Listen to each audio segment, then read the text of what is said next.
Hello friends, welcome to the channel Soft Skills by Vanna Sani. Today I'm going to talk about non-verbal communications, one component that is body language. Non-verbal communication जो होती है आपको पहले बता दूँ communication दो तरह की होती है. एक तो वर्बल है. वर्बल मीन्स जब हम वर्ड्स यूज़ करते हैं, that is called verbal communication. और नॉन वर्बल होती है जब हम वर्ड्स का इस्तेमाल नहीं करते. We don't use words but somehow the message gets communicated, right? So you must have seen during the interviews there, especially in a panel interview, there is a person who does not ask you any question. He is just observing your body language. Psychologist बिठाए होते हैं panel interview में जो कि सिर्फ आपको देखते हैं और बहुत सारी चीज़ें आपकी बॉडी लैंग्वेज बता जाती है उन्हें, right? So let's get started. तो बॉडी लैंग्वेज जो है नॉन वर्बल कम्युनिकेशन का पार्ट है and it is called kinesics. Non verbal communication के 3 पार्ट्स हैं. Today I am just going to deal with one part that is kinesics. एक है haptics and other one is proxemics. So kinesics में क्या क्या आता है, बॉडी लैंग्वेज में क्या आता है और बॉडी लैंग्वेज क्यों ज़रूरी है, अच्छी body language. First thing is it is believed that within first 20 or 30 seconds the first impression is created.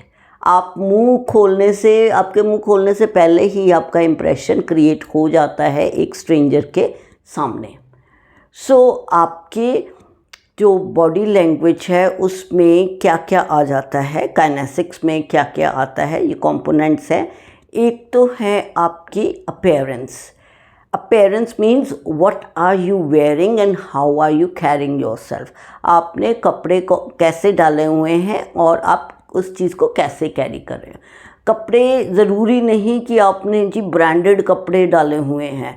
It's not that. It is like you should be wearing very neat and well ironed clothes.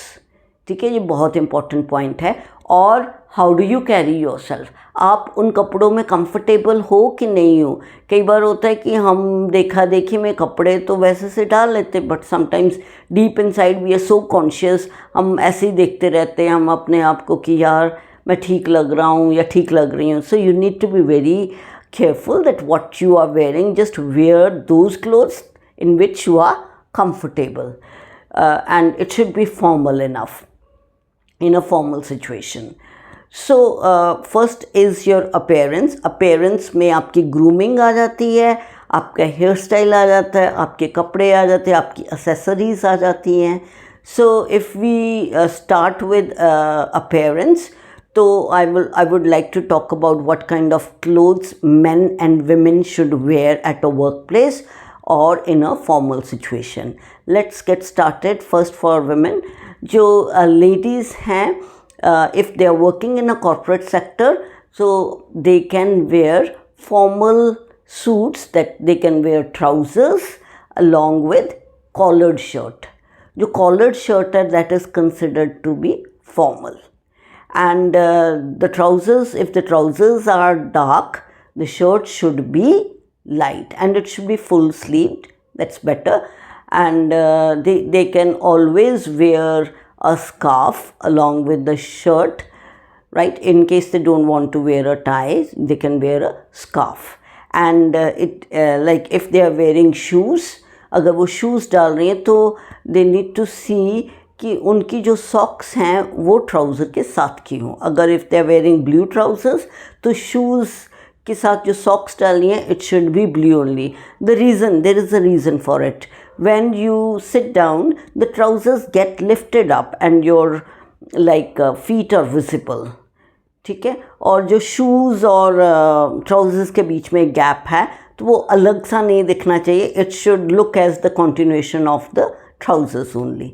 ऐसा लगना चाहिए कि trousers का ही आगे part चल रहा है. That is if it is a blue trouser, you need to go for blue socks. If it is a grey trouser, you need to go for grey socks, right? And then ladies should not wear the heels that make a lot of sound. वो जो tick tock ऐसी वाली जो बहुत ज़्यादा sound करे, ऐसी आपने हील्स नहीं डालनी. and they should not wear quite heavy chunky jewelry that jingles a lot. जो बहुत सारी छन छन वाली ज्वेलरी आपने नहीं डालनी. You can go for very simple jewelry if you want to wear, right? Especially at a workplace. And even otherwise in any organization, even if you are a teacher, you need to take care of certain things, that you cannot go and wear anything in the class because the kids observe you. आपके जो students हैं, you can say if there are 35 students in your class, so 35 cameras, you are under surveillance. You don't even know what the kids observe. They observe small little things, right? So you need to be very careful what do you wear for your organization at your workplace, because you are representing your organization. It's not only you are carrying the name of your organization on your shoulder whenever you are dressing up. So why we should dress up formally? इसका भी reason है, people will take you more seriously if you dress up formally. It shows how sincere you are towards your job. So this was something about the ladies, how they dress up. Regarding the grooming part, ladies with short hair, they can open the hair. Like my hair are pretty short, so I keep them open like that only. And if the hair are long enough, don't open, you can make a bun. A clean bun would look really good, right? And then you should not wear very loud perfume. ये नहीं कि आपने बहुत सारा perfume लगाया, because क्या perfume जो होता है, it should not go beyond your personal space. आपने अपने लिए लगाया, like it should not be very loud, इतना ज़्यादा फ्रेगरेंस स्ट्रॉन्ग हो कि बाकी लोग इरिटेट हो जाते. There are some people who are allergic to perfumes also, so you should not go for very loud perfume. And then your nails, you need to see that the nails are clean, your hands are manicured. If you cannot keep your nails clean, sometimes it happens, the ladies, they work, काम करती है, तो the nail polish gets chipped off, वो nail polish निकल जाती है. May be आपके पास इतना टाइम नहीं कि रोज़ बैठ कर nail polish लगाएं. So it's better you don't put the nail paint and you just clip your hair, that nails, you clip your nails and वो फिर बुरे नहीं लगते. ठीक है, तो grooming part में आपने ये सब कुछ ध्यान देना है. Rest, you know that you have to take bath every day and you have to take care of your oral hygiene. Then next comes the dress up for men. Now men, again, in a workplace, in formal situation where they need to present for the interview, they need to dress up in a very formal way. Trousers, dark trousers हैं तो light shirt, full sleeve shirt, and आपकी जो shirt है, it should be buttoned up till the collar तक button लगे होने चाहिए. And you need to wear a tie, and the tie should be a neat triangle बनना चाहिए tie का. And tie should be that it should be up to the belt. Its end, the tie's end should touch the belt. Belt को touch होनी चाहिए tie. और जो आपका shoes and your belt should be of the same colour. अगर brown shoes डालें तो brown belt डालिए, अगर ब्लैक शूज़ डालें तो ब्लैक बेल्ट डालनी चाहिए आपको. और अगर don't go for loud colours. अगर आप सोच रहे हो कि मैं रेड कलर की शर्ट ले आऊँ and that would look very formal, चाहे वो फुल स्लीव्ड है, कॉलर्ड है, never ever go for it in a formal situation. वो शादी वादी के लिए ठीक रह सकती है कि रेड शर्ट डाल ली, but in a formal situation where you need to present yourself, maybe at a workplace or you are going for an interview, always go for like lighter shade of shirt with dark trousers. और जो आपके shoes डालने हैं आपने, that should be laced shoes. कभी भी ऐसे shoes ना डालो कि बहुत बड़े बड़े बकल्स हैं, फ्लैशी हैं, वो फॉर्मल वे नहीं आते. चाहे आप ब्लैक, और आप कहोगे कि मैंने ब्लैक कलर के शूज़ ही डाले with golden big buckle, but no, that won't look formal. Formal is always laced shoes, ठीक है. और लेडीज़ जैसे आपने भी आई टोल्ड यू अर्लियर कि जो सॉक्स होनी चाहिए वो सेम कलर की होनी चाहिए जो आपने ट्राउजर्स डाले हैं, ठीक है. And like the boys they need to be clean shaven. And again the same tips कि perfume should not be very loud, and if they are wearing a tie, अगर tie वो they are wearing तो tie में print नहीं बहुत ज़्यादा होना चाहिए कि बड़े बड़े कुछ डिज़ाइन बना हुआ है. It should be sleek simple tie. And don't go for checks.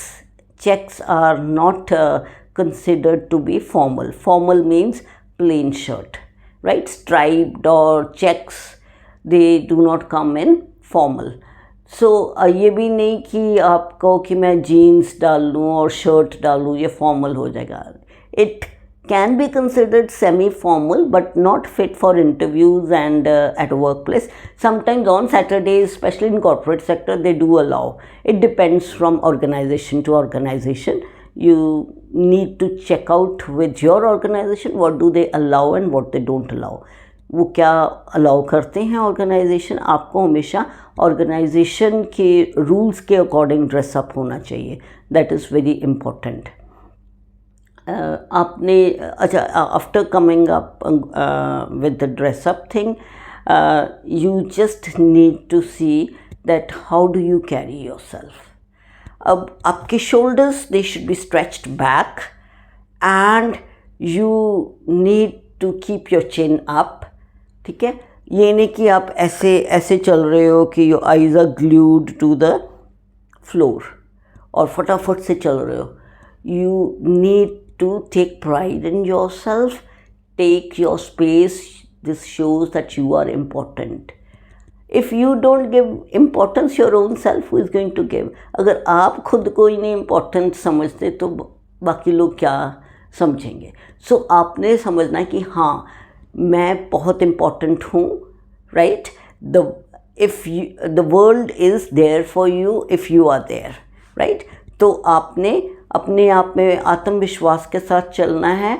आपके शोल्डर स्ट्रेच्ड होने चाहिए, चिन अप होनी चाहिए and you need to walk very confidently, ठीक है.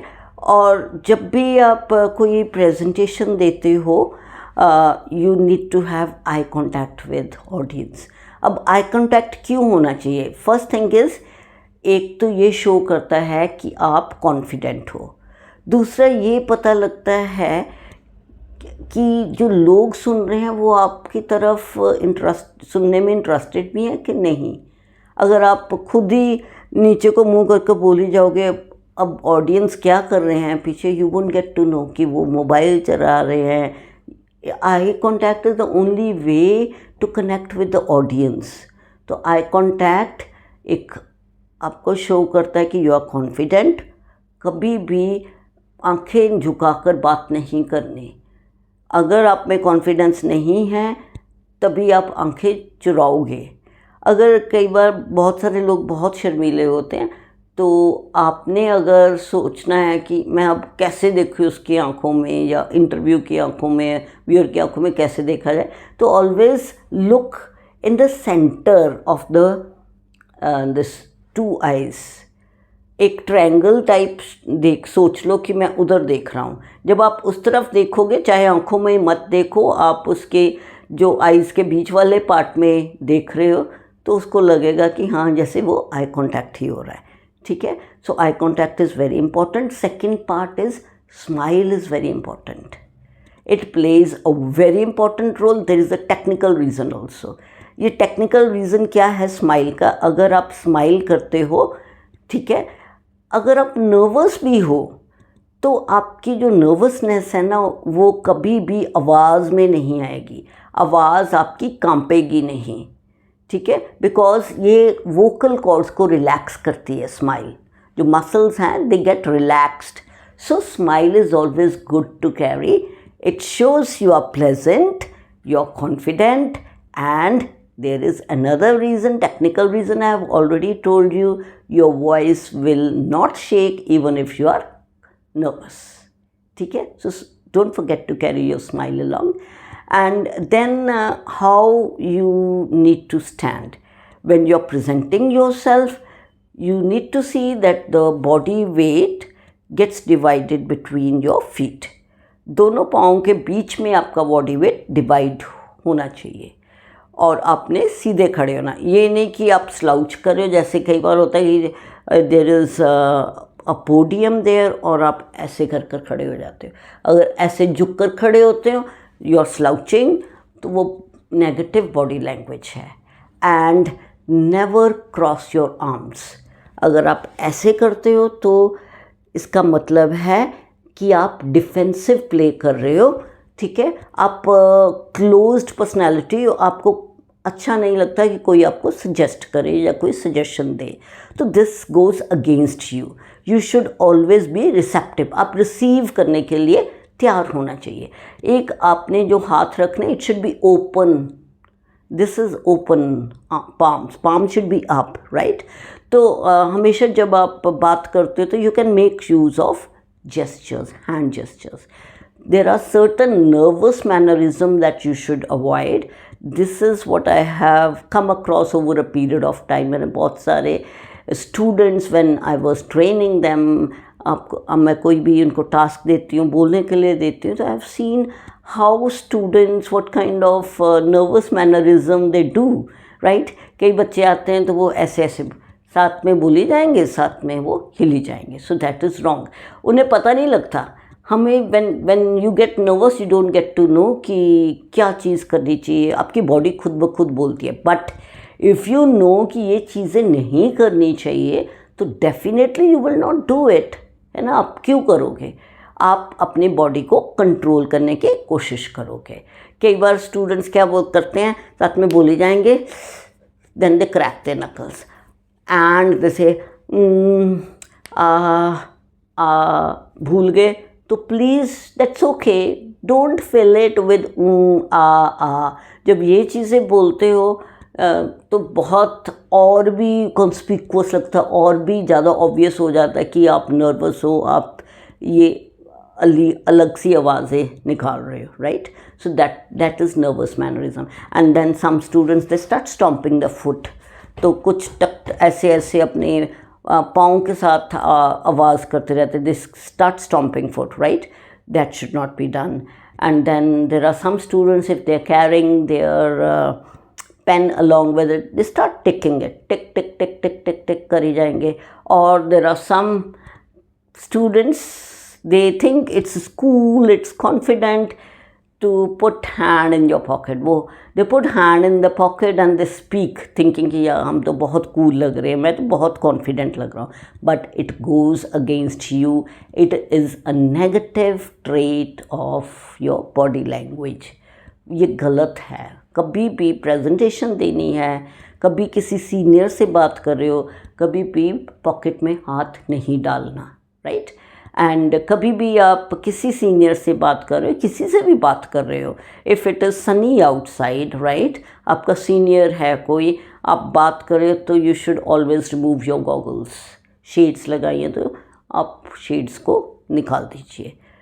This is considered to be good manners. ये इट्स नॉट गुड एटिकेट्स कि आप you are wearing shades and you are talking to your senior like that, right. तो बाकी और body language में you need to negative body language में, हाँ, एक और बहुत इंपॉर्टेंट पॉइंट है, you must have seen because we catch the things from here and there. एक बहुत सारे लोग ना आगे ऐसे हाथ रख कर खड़े होते हैं for the pics, and you must have seen even the soccer players when they are playing international match हो रहा है, तो दोनों टीम्स आती हैं, सेंटर में ग्राउंड में हैं खड़े, और वो ऐसे खड़े हो जाते हैं, right. It is negative body language. The psychologist say that these people, this means they are very conscious of themselves. जैसे पूरी दुनिया उनको देख रही है, इतने कॉन्शियस हो जाते, आउट ऑफ कॉन्शियसनेस ही वो हाथ ऐसे रखते हैं। This is negative body language, never do it. Positive body language is open arms, the arms on the side and arms at the back is a fearless posture. ये authority का posture है, confident posture, arms at the back. So if you have to present yourself, something to be presented where you're not carrying the papers, you just need to stand. So you need to stand with arms at the back. तो ऐसे खड़ा होना चाहिए आपको. फिर आपके आ जाते हैं बॉडी लैंग्वेज में, ये तो आपके लाइक पोस्चर हो गया, खड़े होने का तरीका, बैठने का तरीका. और जब बैठते हो तो try to occupy the whole chair. कभी भी चेयर की एज पे नहीं बैठना, आगे होकर बिल्कुल छोटी सी जगह लेकर नहीं बैठना. That shows that you are nervous. ठीक है, तो पूरी आराम से पूरी चेयर ऑक्यूपाई कर कर बैठिए. Then comes your gestures. आपका जब when the closed fist shows anger. जब आप क्लोज फिस्ट कर लेते हो, आप मुट्ठी बंद करते हो, तो ये एंगर का साइन है, gesture. And if you are saying, waving a hand, this means you are saying hello or you are saying goodbye. Thumbs up this way, this means I liked it, or you are appreciating someone, you can show thumbs up for that. Or you can also say best of luck, right? It means different, and in different culture it means different things. These are the general things which I have talked about. And then don't frown. हमेशा आपका face जो होना चाहिए, that should carry a smile. Smiling face shows that you are a pleasant person. ठीक है. So next time जब भी आपने presentation देनी है, when you have to dress up for your interview, you need to take care of these things. ठीक है. The first impression is made before you actually open your mouth.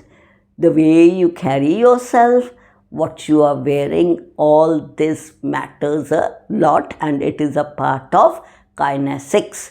Kinesics means the study of body language. So friends, I hope you have liked the video and it has been useful for you.